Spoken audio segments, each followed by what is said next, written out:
पति देव जी, पैसे पैसे से मोहताज कर दिया है तुमने मुझे, इसीलिए शादी करके लाए थे क्या मुझे? मनीष ऑफिस से थका हारा घर आया तो देखा उसकी 1 साल की बेटी लवी बाहर बरामदे में मिट्टी में सनी हुई खेल रही थी। वहीं अभी तक तो घर में अंधेरा हो रखा है। सोचा शायद लाइट नहीं होगी, पर आस पड़ोस में तो लाइट चल रही थी।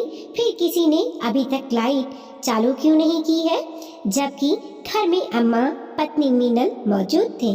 मेन गेट खोलकर अंदर बरामदे में आया और सबसे पहले अपना बैग एक तरफ रख लवी को अपने रुमाल से थोड़ा बहुत पोंछकर साफ किया।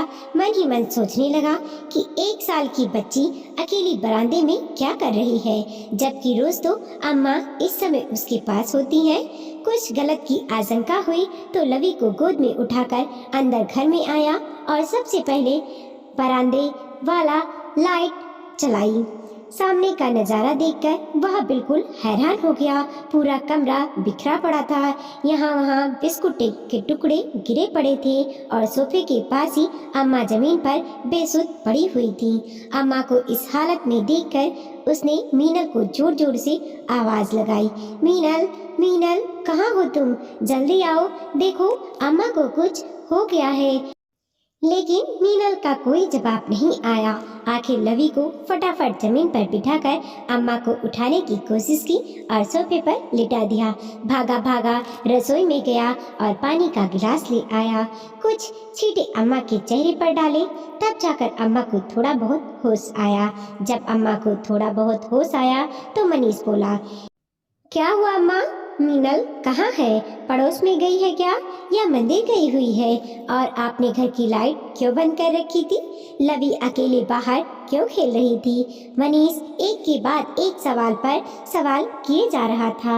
अचानक अम्मा रोने लगी। अम्मा को रोता देख मनीष का दिल बैठा जा रहा था। क्या हुआ अम्मा, बताओ तो सही, क्यों रोए जा रही हो? अम्मा रोते रोते ही बोली, वो बहू। क्या हुआ मीनल को? मनीष परेशान होता हुआ बीच में ही बोल रहा, बहू घर छोड़कर चली गई। मैंने उसे खूब रोकने की कोशिश की पर वो रुकी ही नहीं। मुझसे कह रही थी कि मुझे नहीं रहना आप लोगों के साथ, यहाँ मेरा कोई भविष्य नहीं है। मैंने उसके पैर तक पकड़े बेटा, पर वो मुझे धक्का देकर चली गई। फिर पता नहीं क्या हुआ, आंखों के सामने अंधेरा छा गया और अब तेरे आने पर ही आँख खुली है। अम्मा की बात सुनकर एक हारे हुए खिलाड़ी की तरह मनीष चुपचाप जमीन पर ही बैठ गया। फिर आंखों में आंसू भर धीरे से बुदबुदाया, उसे मेरा ना सही पर लवी का भी तो ख्याल नहीं रहा। कोई माँ अपनी बेटी को कैसे छोड़कर जा सकती है? अपनी बेटे को इस तरह हारा हुआ देखकर अम्मा का कलेजा मुंह को हो आया। अपने आंसू पोंछते हुए उसके कंधे पर हाथ रखकर बोली। उसने कहा कि उसे लवी की कोई जिम्मेदारी नहीं चाहिए, वह अपनी जिंदगी आज़ाद होकर जीना चाहती है। आपकी पोती है, आप ही संभालो, मुझे इससे कोई लेना देना नहीं। बोलते बोलते अम्मा दोबारा रोने लगी। दोनों माँ बेटे एक दूसरे के आंसू पोंछने लगे। अब वो दोनों क्यों रो रहे हैं ये भला नन्ही लवी को क्या जाने, बस रो रहे हैं। यह देखकर वो भी रो पड़ी। मनीष और मीनल की शादी 3 साल पहले ही तो हुई थी। तब तो सब कुछ ठीक था, अच्छा खासा बिजनेस था। मनीष और उसके पापा दोनों मिलकर बिजनेस बहुत अच्छे से संभाल रहे थे।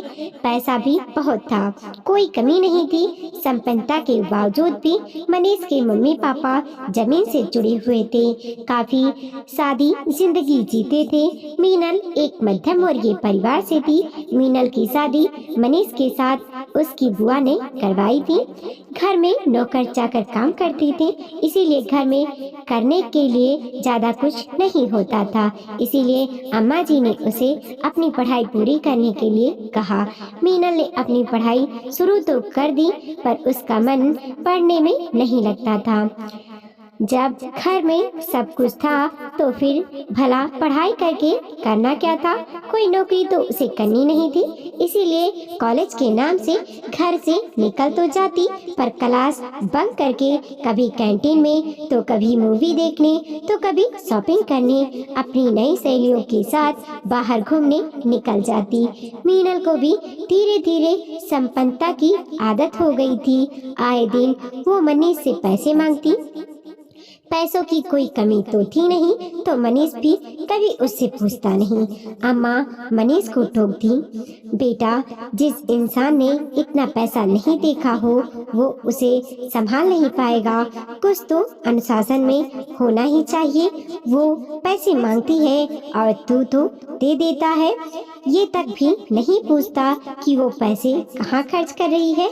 मनीष भी हंसकर टाल देता। अम्मा वो बाहर जाती है तो उसे भी हाथ खर्च की जरूरत होती है। बेटा हाथ खर्च में और फिजूल खर्च में फर्क होता है, जो तू समझ नहीं रहा। अम्मा की बात सुनकर मनीष हंस देता। अम्मा उसी के लिए तो कमा रहा हूँ। इतना कमाने के बाद भी अगर पत्नी पैसों पैसों के लिए परेशान हो तो फिर मेरे कमाने का क्या फायदा। और फिर वो कॉलेज जाती है तो दोस्तों के साथ थोड़ा बहुत तो चिल करेगी ही ना। बेटे के आगे अम्मा कुछ कह नहीं पाती। पिछले साल जब लवी का जन्म हुआ तब भी बहुत बड़ा आयोजन किया था, लेकिन 10 महीने पहले फैक्ट्री में आग लग गई, जिसके कारण भारी नुकसान उठाना पड़ा। ऊपर से अभी तक इंश्योरेंस का क्लेम तक नहीं मिला, क्योंकि किसी ने गलत अफवाह फैला दी थी कि जानबूझकर फैक्ट्री में आग लगाई गई है। बस तब से इन्वेस्टिगेशन चल रही है। इसी बीच 3 महीने पहले मनीष के पापा का हार्ट अटैक से देहांत हो गया। सब कुछ बिखर गया। लेनदार तो अपने कर्ज लेने के लिए आने लगे, पर देनदार सारे मुंह छिपाकर बैठ गए। आखिर थक हार कर पिछले महीने ही मनीष ने बंगला गाड़ी सब कुछ बेचकर कर्जदारों का भुगतान किया। उसमें भी अभी कुछ कर्जदार बाकी रह गया। मनीष सब कुछ संभालने की कोशिश कर रहा था, वापस सब कुछ समेटना चाहता था, पर उसे ये अंदाजा नहीं रहा कि इस समेटने के चक्कर में उसकी पत्नी उससे छूटे जा रही है। जब से इस किराए के घर में आए हैं तब से हालात और बदतर हो गए। मीनल को नौकर चाकर की आदत लग चुकी थी, तो घर के काम तो उससे होते नहीं थे। अम्मा उसकी पूरी मदद करने की कोशिश करती, पर वो तो जरा जरा सी बात पर चिढ़ जाती थी। यहाँ तक कि लवी को भी नहीं संभालती। अब तो आए दिन वो मनीष से भी लड़ पड़ती थी। कब तक रहना पड़ेगा ऐसी हालत में मुझसे नहीं होते घर के कामकाज। कम से कम एक आया तो रख लो लवी के लिए। कैसे संभालूं इसे, मैंने कोई बच्चा नहीं संभाले पहले। कैसी बात कर रही हो तुम मीनल, तुमसे ज्यादा लवी तो अम्मा के पास रहती है और वो तुम्हारी बेटी है। क्या तुम उसे संभाल नहीं सकती? क्या जिंदगी हो गई है मेरी, पैसे पैसे से मोहताज कर दिया है तुमने मुझे, इसीलिए शादी करके लाए थे क्या मुझे? उसकी बात सुनकर मनीष हक्का बक्का रह गया। तुम जिस घर से निकल कर आई इस घर में आई थी ना, उस घर में इतनी सुविधा थी। अच्छे दिन नहीं रहे तो बुरे दिन भी नहीं रहेंगे। तुम थोड़ा तो सपोर्ट करो। मैं वैसे ही परेशान होकर ऑफिस से घर आता हूँ और तुम फिर ये सब बातें कर देती हो। मीनल पैर पटकती हुई अपने कमरे में जाकर बैठ जाती। ना खाना परोसती ना ही कोई और बात। अम्मा ही लवी को खाना खिला पिलाकर अपने पास ही सुला लेती, लेकिन आज वो इतना बड़ा कदम उठा लेगी उसकी उम्मीद उसे बिल्कुल नहीं थी। आज वो मनीष का घर छोड़कर हमेशा के लिए दहलीज लाग कर चली गई। खैर मनीष ने हिम्मत कर उसके मायके फोन किया तो पता चला वो तो वहाँ भी नहीं आई। उसकी कुछ सहेलियों से पूछा तो पता चला कि कोई तरुण नाम का लड़का है, वो उसके साथ गई है। ये सुनते तो मनीष मीनल के पापा तक बिल्कुल ही शांत हो गए। आखिर बेटी की ऐसी करतूत से उन्हें भी बहुत धक्का लगा था। उन्हें मीनल के ऐसे कदम की बिल्कुल भी उम्मीद नहीं थी। पैसों की ऐसी क्या चादर ओढ़ी उनकी बेटी ने, जो परिवार ही नहीं समझा। यहाँ तक कि 1 साल की बेटी को छोड़कर चली गई। पर जिंदगी कहीं रुकती है क्या? इधर अम्मा लवी और घर दोनों को संभालती और उधर मनीष वापस सब कुछ समेटने की कोशिश करने लगा। बस उस पर एक ही धुन सवार हो चुकी थी कि उसे पैसा कमाना है। आखिर उसकी मेहनत रंग लाई। 2 महीने बाद जाकर फैक्ट्री का केस मनीष जीत ही गया और इंश्योरेंस क्लेम पास हो गया। क्लेम का जो पैसा आया उसमें से सबसे पहले जो थोड़े बहुत कर्जदार थे उनका कर्जा चुका दिया। बाकी बचे पैसों में से एक फ्लैट खरीदा और वहां शिफ्ट हो गया और बाकी के पैसों से नया काम धंधा शुरू किया। बिजनेस का अच्छा खासा नॉलेज और मार्केट पर पकड़ होने के कारण मनीष का ये काम भी चल निकला। धीरे धीरे वो तरक्की कर ही रहा था कि एक दिन अचानक मीनल लौटकर आ गई। उसे अचानक देखकर मनीष हैरान रह गया। आखिर 6 महीने बाद ही लौटकर आने का अब क्या तुक था?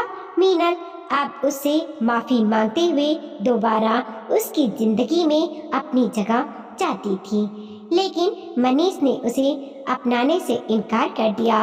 इस पर मीनल ने अपने माता पिता को मनीष के घर ही बुला लिया। वो लोग घर आए भी, पर उन्होंने साथ मनीष का ही दिया। पर मैं अब जाऊंगी कहाँ? मेरे पास तो कुछ भी नहीं। तरुण ने भी मुझे साथ रखने से इनकार कर दिया और फिर मैं लवी की माँ हूँ, उस पर मेरा हक है। मीनल अचानक लवी पर हक जताते हुए बोली, लेकिन लवी तो अपने आप उससे छुड़ाने की कोशिश करने लगी। भला 1.5 साल की बच्ची उसे कैसे पहचानेगी? अपने आप को छुड़ाने की नाकाम कोशिश करती हुई लवी रोने लगी। यह देखकर मनीष बोला, तुम और लवी की माँ? माफ करना, तुम्हें तो पता ही नहीं है बच्चे कैसे पाले जाते हैं। वो बच्ची तक खुद को तुमसे छुड़ा रही है। कभी गोद में प्यार से लिया भी है था उसे। जिस रास्ते पर आई हो उसी रास्ते से चली जाओ। तुम्हारा इस घर पर अब कोई हक नहीं है और ना ही हमारी जिंदगी में तुम्हारा कोई लेना देना। मीनल ने बड़ी उम्मीद के साथ अपने पापा मम्मी की तरफ देखा, लेकिन इस बार उसके पापा बोले, हमसे कोई उम्मीद मत करना। ये तो तुम्हें पहले सोचना चाहिए था। कोई छोटी बच्ची तो थी नहीं जो तुम्हें कोई बहका कर ले गया हो। एक बच्ची की माँ थी तुम। अरे परिवार ना सही, अपनी बच्ची को देखकर भी तुम्हारा दिल नहीं पसीजा था कि कैसे उसे छोड़कर जा रही हो। मैं आखिर जब किसी ने साथ नहीं दिया तो मीनल को वहाँ से चुपचाप जाना पड़ा। कुछ दिनों बाद ही उसका और मनीष का तलाक भी हो गया। मीनल जहाँ कोई छोटी मोटी नौकरी कर अपना गुजारा जैसे तैसे करती है, वहीं मनीष अब अपनी अम्मा और अपनी बेटी के साथ खुश है। वीडियो को लाइक कीजिए, कमेंट कीजिए और अपने दोस्तों के साथ जरूर शेयर कीजिए। चैनल पे नए हैं प्लीज़ सब्सक्राइब कीजिए और देखते रहिए मोटिवेशनल स्टोरी। मिलते हैं और एक नई कहानी के साथ।